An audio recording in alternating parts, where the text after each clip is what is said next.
క్రైస్తవుడు మీ అందరికీ వందనాలు. ఆదికాండ గ్రంథం 12వ అధ్యాయంలో అబ్రహాంతో దేవుడు ఈ మాట సెలవిస్తున్నాడు.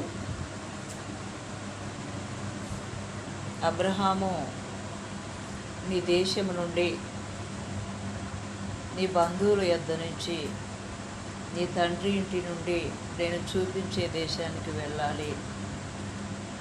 నేను గొప్ప జనముగా చేస్తాను, నీ నామమును గొప్ప చేయుదును, నిన్ను ఆశీర్వదించుదును. నిన్ను ఆశీర్వదించిన వారిని నేను ఆశీర్వదిస్తాను, నిన్ను దూషించిన వాళ్ళని శపిస్తానని చెప్పి అక్కడ దేవుడు అబ్రహాంతో మాట్లాడాడు. దేవుడు ఏదైతే అబ్రహాముతో చెప్పాడో అలాగనే అబ్రహాము చేశాడంట. Praise the Lord. అంటే దేవుడు ఏ మాట అయితే అబ్రహాంతో ఒక్కసారి చెప్పాడంటే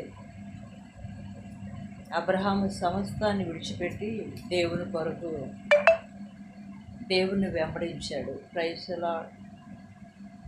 సమస్త వంశాలు కూడా నీ మూలంగా ఆశీర్వదించబడతాయి అని అబ్రహాంతో దేవుడు చెప్పాడు. దేవుని చిత్తం అది. అబ్రహాం దేవుని కొరకు సమస్తాన్ని విడిచిపెట్టుకుంటే దేవుడు ఆ విధంగా దీవిస్తానని చెప్పాడు.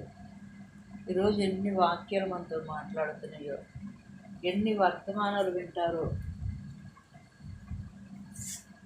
ఎన్ని చోట్ల ప్రార్థనకి వెళ్తారో, కానీ వాక్యాన్ని జీవితంలో తీసుకున్నప్పుడు ఖచ్చితంగా మీ జీవితంలో కార్యం జరిగింది. Praise the lord.